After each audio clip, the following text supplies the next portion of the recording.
इस वक्त हमारे साथ बातचीत करने के लिए मौजूद हैं भारतीय जनता पार्टी के राष्ट्रीय अध्यक्ष जेपी नड्डा जी, जो कि इस समय बिहार चुनाव प्रचार के दौरे पे हैं। सर, पार्टी के नेता के तौर पे, राष्ट्रीय अध्यक्ष के तौर पे तो बिहार हमेशा से ही आप आते रहे हैं, लेकिन व्यक्तिगत तौर पे आपके शुरू के लाइफ का भी एक बड़ा हिस्सा बिहार में ही गुजरा है, तो वो हम अपने दर्शकों को बताना चाहेंगे आपके मार्फत की क्या था। नहीं, मेरा जन्म यहीं हुआ पटना में, 20 साल में यहीं रहा। मेरी पूरी स्कूलिंग शिक्षा यहीं हुई।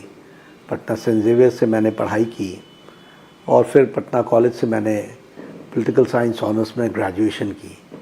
तो ये सारा जो समय गुजरा ग्रेजुएशन तक का, वो मेरा पटना में गुजरा है। और आप जानते ही हैं देवेंद्र जी के किसी के भी जीवन में बचपन और जब वो युवा होता है, उसका जो जीवन यात्रा होती है, उसके लिए बहुत ही याद रखने वाली होती है और बहुत सी घटनाएं ऐसी होती हैं जो उसे जीवन में एक बालक से युवा बनाता है। और एक बालक से युवा बनने में जो लड़कपन में कुछ गलतियां, कुछ सीख करके फिर संभलने के साथ साथ एक जिसको कहते हैं कि होश यहीं आना, चेतना यहीं जगनी, ये सब चीज़ों की जो यात्रा है वो सारी यात्रा मेरी यहीं गुजरी है। इसलिए बहुत भावुक भी हो जाता हूँ। उस समय बिहार को आगे के रोडमैप के तौर पे जो आपका एक देखते होंगे कि बिहार आगे कैसा रहेगा, क्या रहेगा, और अभी जो बिहार है कैसे देखते हैं, कैसे तुलना करते हैं? नहीं, बिहार ने, मैं तो बिहार के साथ बहुत जुड़ा रहा हूँ। तो मेरे ग्रेजुएशन करने के बाद तो एक बहुत अंधकार युग आया लालू यादव जी का। वह अंधकार युग जो था वो जंगल राज का युग था और बिहार जो प्रोग्रेस कर रहा था उसकी प्रोग्रेस रुक गई थी। मैं अपने ज़माने में कहूँ तो मेरे कॉलेज को ऑक्सफोर्ड ऑफ बिहार कहा जाता था, पटना कॉलेज को। It was Oxford of Bihar, इस नाम से लोग जानते थे। Who is who, Indo American publication की एक किताब होती थी, पुस्तक थी, जिसमें जो अपने अपने क्षेत्र में बहुत जाने माने लोग हैं उनका जिक्र हुआ करता था उस किताब में। उसमें पटना यूनिवर्सिटी के कम से कम 20 प्रोफेसरों के नाम होते थे। ये यहाँ की ख्याति थी। लेकिन उसके बाद लालू राज आया और लालू राज में शिक्षा की एक तरीके से आहुति दे दी गई, स्वास्थ्य की आहुति दे दी गई और शिक्षा का स्तर गिरने लगा। प्रोफेसरों को तनख्वाह नहीं मिल रही थी, उनकी पेंशनें बंद हो गई, यूनिवर्सिटी का डेवलपमेंट रुक गया और एक तरीके से कहा जाए कि बिहार की विकास की गति पटरी से उतर गई।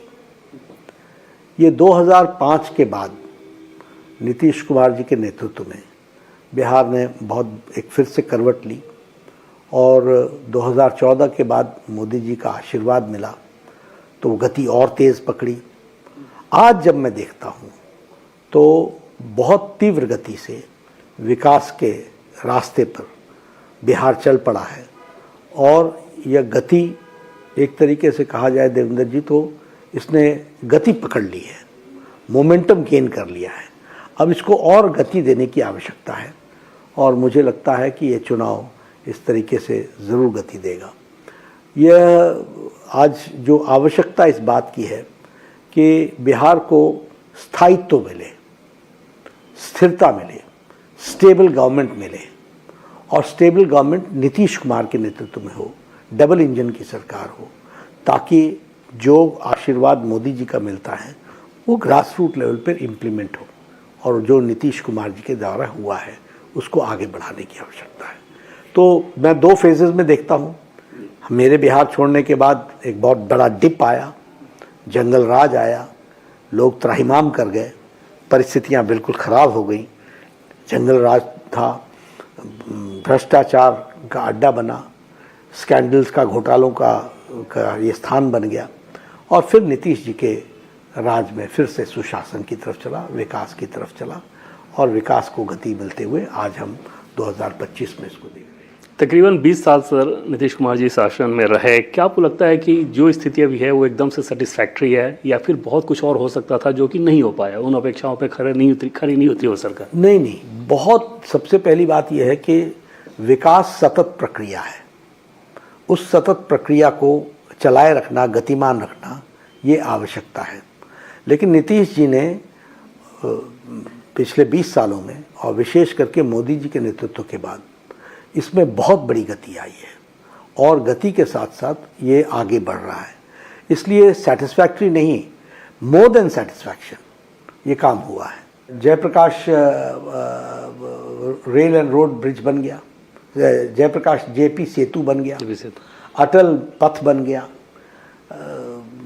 ये एलिवेटेड रोड बन गई। सिर्फ मैं पटना का ही उदाहरण दे रहा हूँ, ऐसे सभी शहरों में एलिवेटेड रोड, ये एम्स तक, दीघा से लेकर के एम्स तक का एलिवेटेड रोड बन गया। अशोक राजपथ की तस्वीर बदल गई। गंगा के किनारे, जिसको आजकल लोग यहाँ मेरीन ड्राइव के नाम से जानते हैं, वो बन गया। तो विकास तो अथाह हुआ, लेकिन विकास की प्रक्रिया सतत है और लोगों की आशाएं, आकांक्षाएं, उसको पूरा करना हमारी जिम्मेवारी है। आज जयप्रकाश नारायण अंतर्राष्ट्रीय एयरपोर्ट, वो वहाँ आज 40 से ज़्यादा फ्लाइट्स उतर रही हैं। 1200 करोड़ रुपए का बन करके तैयार हुआ है। बिहटा में 1400 करोड़ रुपए का एयरपोर्ट बन गया। दरभंगा में 26 फ्लाइटें उतर रही हैं। तो रेलवेज़ में 10 फोल्ड बजट बढ़ गया। 20 ट्रेनें वंदे भारत की बिहार से गुजर रही हैं। 26 अमृत भारत ट्रेन्स बिहार से ओरिजिनेट होती हैं। 98 नए रेलवे स्टेशन बन रहे हैं। इंटरनेट गांव-गांव पहुंच गया है। यहाँ देवेंद्र जी 2 घंटे बिजली आती थी। हमारे मित्रों से आप पूछिएगा, मोबाइल जब आया था तो हम लोग 12 रुपए देते थे इन्वर्टर वाले को, किसको मोबाइल को चार्ज कर दो, क्योंकि घर में बिजली नहीं होती थी, तो लोग 12-12 रुपए दे करके चार्ज कराते थे। और हम बिजली के सहारे तो जीना छोड़ ही चुके थे। घर घर में जनरेटर, घर घर में इन्वर्टर का काम हो गया था। इन्वर्टर से ही दुनिया चल रही थी। आज 24 घंटे बिजली है। सड़कों की जाल बिछी है। 31,000 किलोमीटर, 31,000 क्षमा कीजिएगा, 31,000 किलोमीटर की प्रधानमंत्री ग्रामीण सड़क योजना में सड़कें बनी हैं। इंटरनेट से 8,400 पंचायतों को जोड़ दिया गया है। तो ये किस तरीके से बदलाव आया है, इसको हमको समझना होगा। यहाँ मैंने कहा कि मोबाइल नहीं चलता था, आज गांव-गांव में यूट्यूबर बैठे हैं, इन्फ्लुएंसर बैठे हैं। कोई मगही में अपनी बात को रख रहा है, कोई भोजपुरी में रख रहा है, कोई मैथिली में रख रहा है, कोई अंगिका भाषा में रख रहा है। ये परिस्थिति आकर के खड़ी हुई है। एक पॉलिटिकल पार्टी के तौर पे बीजेपी का ये अधिकार है, किसी भी पार्टी का ये अधिकार है कि उसका ज़्यादा से ज़्यादा विस्तार हो, ज़्यादा से ज़्यादा उसका साम्राज्य फैले, राजनीतिक साम्राज्य से कहें। बिहार में जैसे आप बता भी रहे हैं कि बार बार नीतीश कुमार जी के नेतृत्व में 2005 से लेकर अब तक बीजेपी के राष्ट्रीय अध्यक्ष के तौर पे कहीं एक कसक रहती है कि ये क्यों नहीं कह पा रहे हैं कि बीजेपी के नेतृत्व में बीजेपी का मुख्यमंत्री, वो एक कसक रहती है। नहीं, हमें कसक नहीं रहती। हम संगठन को का आधार हमेशा बढ़ाते रहते हैं और वो सतत प्रक्रिया में बढ़ रही है। लेकिन बिहार एक विशेष तरीके से, हर एक प्रदेश अपने अपने तरीके से बढ़ता है, बिहार अपने तरीके से बढ़ा है। और नीतीश जी और हमारा बड़ा नेचुरल कॉम्बिनेशन है। अभी से नहीं, अडवाणी जी के टाइम से, अटल जी के टाइम से, और उस नेचुरल कॉम्बिनेशन में हम लोग यहाँ पर आगे बढ़े हैं और उसी को हम आगे बढ़ा रहे हैं। एक चीज़ सर यहाँ बहुत चर्चा होती है कि जिन लोगों को भी सरकार में जिम्मेदारी दी गई है, बीजेपी कोटे के भी मंत्री हों, अगर उस रूप में अपनी छवि नहीं बना पाए कि जनता की भीतर वैसी स्वीकार्यता हो कि एक लीडर के तौर पे पैन स्टेट दिखे। इस बार तो चुनाव में ये भी दिखा कि कैसे, जैसे प्रशांत किशोर ने किस प्रकार से बीजेपी के कई बड़े नेताओं के ऊपर अटैक किए। क्या वो बात चिंतित करती है कि ऐसी लीडरशिप हम नहीं दे पा रहे हैं जो कि बीजेपी को, बिहार बीजेपी को आगे लेके जाए? नहीं, देखिए, ये धीरे धीरे प्रोसेस होता है। जब मौका मिलता है तभी लीडरशिप ग्रो होती है और उसका एक प्रोसेस होता है जिस प्रोसेस से हम चलते हैं। मध्य प्रदेश में भी हम चुनाव में गए थे तो उस समय हमारे पास लीडर नहीं था। राजस्थान में भी हम चुनाव में गए थे तो हमने कोई लीडर घोषित नहीं किया था। लेकिन आज वहाँ पर विराजमान हैं, दो मुख्यमंत्री विराजमान हैं। छत्तीसगढ़ में हम चुनाव में गए थे तो हमने वहाँ लीडर घोषित नहीं किया था। आज विष्णुदेव साय जी के नेतृत्व में सरकार चल रही है। उत्तराखंड में जब हम चुनाव में गए थे तो हमने नेतृत्व घोषित नहीं किया था, लेकिन नेतृत्व वहाँ स्थापित है। तो ये अलग अलग प्रोसेस होते हैं जिसमें से निकल करके आते हैं। यहाँ बिहार में हम नीतीश जी के ही नेतृत्व में काम कर रहे हैं, इसलिए नीतीश जी के ही नेतृत्व को आगे लेकर के हम चल रहे हैं। इस बार के चुनाव में पहली बार विधानसभा में दिखा कि बीजेपी जुड़वा भाई के तौर पे जेडीयू के साथ है। क्या कहीं प्लानिंग के तहत स्कीम ऑफ थिंग्स में ये है कि अगर ज़्यादा सीटें बीजेपी की आई तो बीजेपी का भी मुख्यमंत्री हो सकता है? पिछली बार भी हमारी ज़्यादा सीटें आई थी, नीतीश जी ने हमको कहा भी था कि आपकी ज़्यादा सीटें हैं, आपको सोचना चाहिए। हमने कहा नहीं। तो इसलिए इस बार का चुनाव भी हम नीतीश जी के ही नेतृत्व में लड़ रहे हैं और आगे सरकार उनके ही नेतृत्व में चलेगी। क्योंकि पहले फेज का सर चुनाव हो गया, तो क्या फीडबैक, ग्राउंड रिपोर्ट आप लोगों के पास तो हर से अच्छी रिपोर्ट आई है, बहुत अच्छी रिपोर्ट आई है और हम लैंडस्लाइड विक्ट्री के साथ जा रहे हैं। एक तरफा लोगों का फैसला है। इन 121 सीटों में अगर नंबर्स के हिसाब से समझना चाहें, हम टोटल आपको बताना चाहेंगे कि हम 160 प्लस होंगे। जी। सबसे बड़ी वजह क्या देख रहे हैं कि क्या ट्रम्प कार्ड जिसे कहें कि इस बार चुनाव एनडीए नहीं, लोगों को विश्वास है कि विकास हुआ है और विकास को हमने कायम रखना है, विकास को स्थिरता देनी है, स्थायित्व देना है। और अगर मैं यूँ कहूँ कि 2020 के चुनाव में काम प्रोग्रेस पर था, बन रहा था, आज वो बन करके तैयार हुआ है, इसलिए वो विजिबल हुआ है, इसलिए विकास लोगों को दिख रहा है, अपने दैनंदिन जीवन में दिख रहा है, उसको वो स्थायित्व देना चाहते हैं। और नीतीश जी का नेतृत्व, उसके प्रति लोगों का अथाह प्रेम भी है, सहयोग भी है। तो और सबसे बड़ी बात यह है कि लोगों का प्रधानमंत्री मोदी जी पर अटूट विश्वास है। प्रधानमंत्री मोदी जी ने जिस तरीके से बिहार को आशीर्वाद दिया है, फाइनेंशियल सपोर्ट दी है, बड़े बड़े प्रोजेक्ट्स दिए हैं, उसने बिहार की तस्वीर को बदला है। गंगा पर एक ब्रिज होता था, बरौनी का ब्रिज, आज ब्रिज की श्रृंखला लग रही है और कनेक्टिविटी बन रही है, एक्सप्रेस हाईवेज बन रहे हैं, उसके लिए स्वीकृतियां हुई हैं। तो ये सारी चीज़ें बिहार की तस्वीर और नक्शे को बदल दी है और आगे बदलेगी। इस विश्वास के साथ लोग जुड़ना चाहते हैं। इस पहले फेज में सर जो रिकॉर्ड तोड़ वोटिंग हुई, ऐतिहासिक वोटिंग, उसमें अपोजिशन के लोग ये प्रचारित कर रहे हैं कि ये तो बदलाव की बयार है, बदलाव की हवा है। गम भुलाने के लिए गालिबा ख्याल अच्छा है। उनको धरती से तो कोई जानकारी वास्ता है नहीं, उनको धरती की कोई जानकारी भी नहीं है। वो चुनाव पहले दिन ही, चुनाव जिस दिन शुरू हुआ था उसी दिन वो पिछड़ गए थे और लगातार वो पिछड़ते चले गए। और यह चुनाव, मैंने कहा, एक तरफा है, एनडीए के पक्ष का है। क्या उसके पीछे सबसे बड़ी वजह, आप लोगों के भरोसे के पीछे सबसे बड़ी वजह ये माना जाए कि जो महिला वोटर्स की लाइन है वो ज़्यादा भी है, लेकिन समाज के हर वर्ग का सपोर्ट मिला है। हमारे विरोधी सिर्फ कास्ट पॉलिटिक्स करते हैं, उनको एक समुदाय विशेष का वोट के बारे में बात करते हैं। वो वो किसी जाति और किसी धर्म के साथ जुड़ने की बात करते हैं। इसका एक लेवल होता है, वहां जाकर के वो समाप्त हो जाता है। लेकिन बिहार सबका है और एनडीए सबको रिप्रेजेंट करती है, इसलिए उसकी ताकत कहीं ज़्यादा है। आप अपने भाषणों में भी जिक्र कर रहे हैं कि एक शहाबुद्दीन का दौर था और फिर आरजेडी ने उनके बेटे उसामा शाह का चयन किया। ये इस तरह के नैरेटिव, इस तरह के इशूज़ इस चुनाव में कितना ग्राउंड पर उसका रेजोनेंस नजर आ रहा है? बिल्कुल, बहुत देखने को मिलता है। आरजेडी का जो डीएनए है, आरजेडी का जो कल्चर है, वो दादागिरी का है, रंगदारी का है, जंगल राज का है। वो आरजेडी इसीलिए खड़ी है, रंगदारी के लिए, जंगल राज के लिए और दादागिरी के लिए। तो ये दिखता है। शहाबुद्दीन का खौफ, वहाँ के परिवारों से पूछिए, आज भी वो सिहर जाते हैं। उनके बेटे को आप चुनाव में टिकट देते हो तो क्या अर्थ बनता है, बताइए। इसीलिए मैंने कहा कि ये इनका डीएनए ही अराजकता का है। आप लोग चुनाव प्रचार कर रहे हैं, बता रहे हैं कि सुशासन के लिए हम लोग कर रहे हैं, उसी सरकार को कंटिन्यू करने के लिए। राहुल गांधी ये कह रहे हैं कि ये तो अरबपतियों की सरकार ये लोग से बनाना चाहते हैं, बीजेपी के नेता। देखिए, राहुल गांधी को, अब ये शहजादे को कोई ज़मीन से कोई जानकारी नहीं है। कुछ एनजीओज हैं लेफ्ट ओरिएंटेड, वो लोग इसको पाठ पढ़ाते हैं। सारी कांग्रेस की आइडियोलॉजी को भी उन्होंने मटिया मेट कर दिया, समाप्त कर दिया। तो इसको कोई जानकारी तो है नहीं, बेचारे राहुल गांधी को कोई जानकारी नहीं है। जो चिट समाया उस पर बोलना शुरू हो गए। एसआईआर पर महाराष्ट्र में पहला आंकड़ा अलग है, बाद में जो इन्होंने प्रेस कॉन्फ्रेंस की उसमें आंकड़े अलग हो गए। तीसरे प्रेस कॉन्फ्रेंस में आंकड़े अलग हो गए। एक तरफ आप कह रहे हो कि वोटों में गड़बड़ी हुई है, जब एसआईआर करते हैं जिसका मतलब ही स्पेशल इंटेंसिव रिवीजन है तो विरोध करते हो। चाहते क्या हो भाई तुम? इतना कंफ्यूज्ड नेतृत्व जिसको ये जानकारी। एक तरफ आप हरियाणा में आपने आरोप लगाया, हालांकि वो सब गलत सिद्ध हो गया।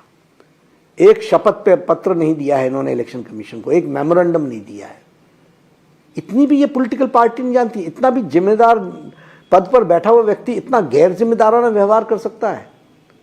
मुझे कुछ आरोप है इलेक्शन कमीशन पर, तो मैं इलेक्शन कमीशन में पिटीशन डालूंगा ना, मैं शपथ पत्र पर डालूंगा ना, और तो और छोड़िए एक मेमोरेंडम तो डालूंगा ना, फैक्ट्स तो दूंगा ना। तुम प्रेस कॉन्फ्रेंस दे करके, ये तो हम लोग जो देवेंद्र जी कॉलेज के दिनों में होता था ना स्टूडेंट पॉलिटिक्स में, hit and run hit and run hit and run. Principal पर 4 बातें बोली और चलते बने, जवाब देते रहे, हमने आरोप लगा दिया, हम चलते बने। ये जो जिसको बोलते छेड़खानी करना, तो ये अभी तो ये कॉलेज की पॉलिटिक्स से बाहर नहीं आए हैं।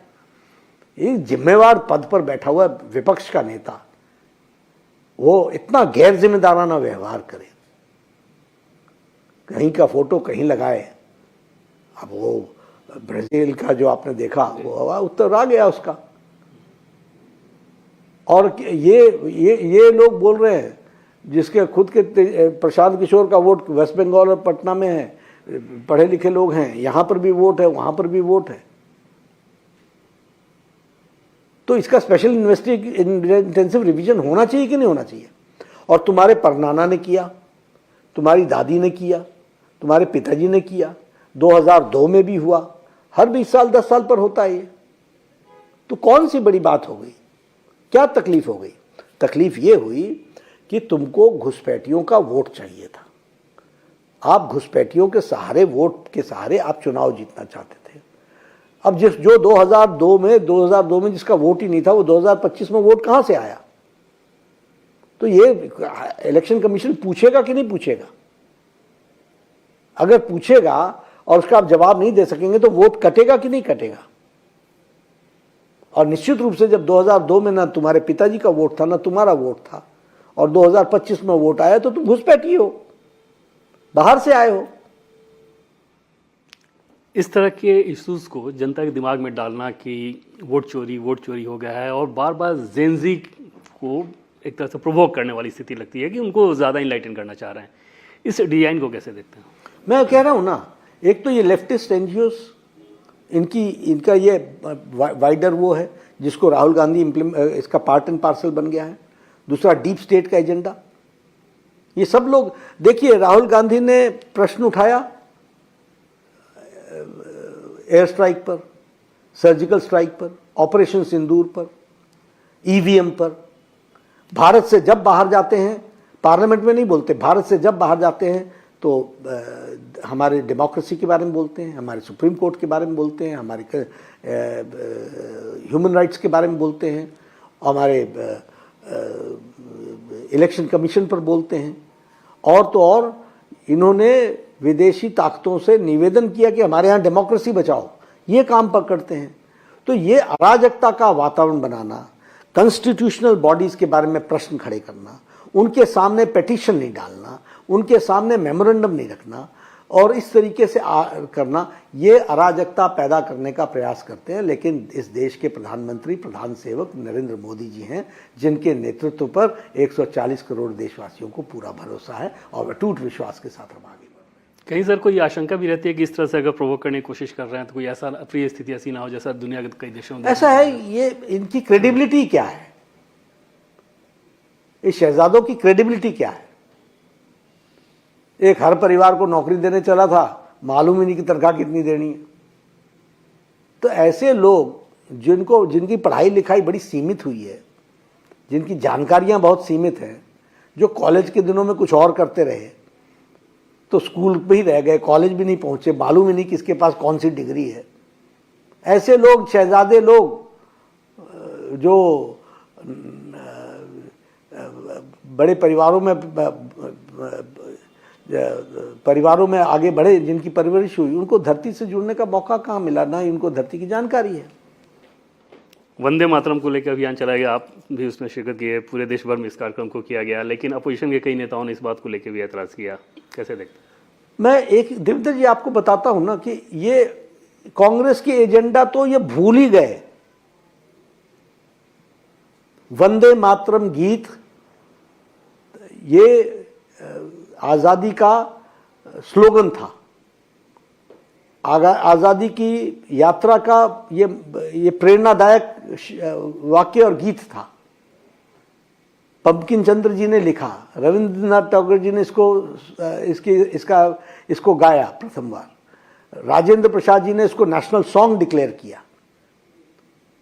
वो कॉन्स्टिट्यूएंट असेंबली के चेयरमैन थे डॉक्टर राजेंद्र प्रसाद, प्रथम राष्ट्रपति थे, उन्होंने इसको नेशनल सॉन्ग डिक्लेयर किया। आज कांग्रेस उसी पर प्रश्न खड़ा कर रही है और इन्होंने तुष्टीकरण के कारण देश बेच डाला है। ये तो देश को, इन्होंने तो देश के साथ कॉम्प्रोमाइज कर लिया है।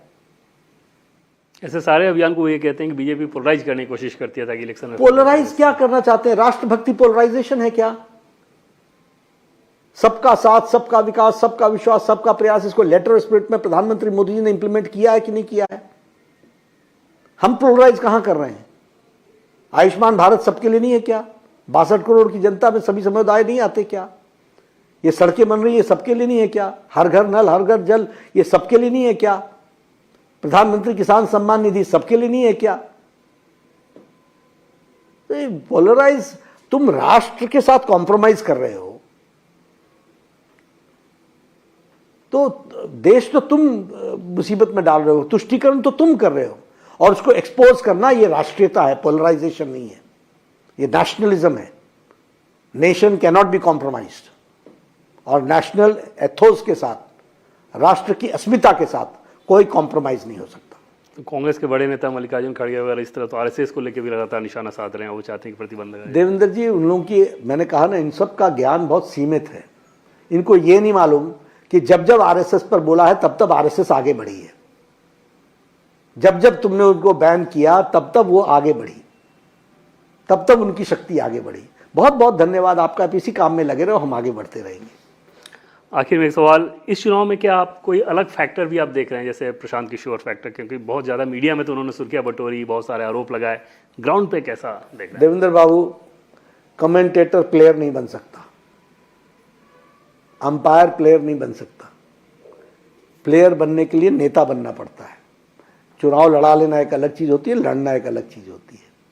He has proved in Bihar to be a non starter और खाता नहीं खुलेगा, मेरी बात याद रखिएगा। बिहार का जो रिजल्ट आएगा, अगर आप लोग जीत होती है जैसा भरोसा आप जता रहे हैं, तो बंगाल के लिए आपको लगता है अच्छा मोमेंटम मिलेगा? ऐसा है, हर चुनाव अपने अपने ढंग का होता है, अपने अपने तरीके का होता है। इसलिए मैं बार बार कभी भी इस लालच में नहीं आता हूं कि इसका फायदा उसको मिलेगा, उसका फायदा इसको मिलेगा। लेकिन हाँ, एक वातावरण बीजेपी के पक्ष में सारे देश में पैदा हुआ है, अच्छी तरीके से हुआ है। 24 के बाद हमने हरियाणा जीता है, महाराष्ट्र जीता है, हम बिहार जीत रहे हैं, बंगाल की बारी भी आएगी, चलते दिल्ली चलते जीता है। जी, चलते चलते मैं फिर से एक बार उसी चीज़ को पूछ लूँ कि 14 के नतीजों के बाद एनडीए के पक्ष में अगर समर्थन बहुत ज़्यादा आता है, बीजेपी की सीटें ज़्यादा रहीं, तो भी मुख्यमंत्री नीतीश कुमार जी के नेतृत्व में अगली सरकार चलेगी। नड्डा जी, इंडिया टीवी से बातचीत करने के लिए आपको बहुत बहुत धन्यवाद। बहुत बहुत धन्यवाद।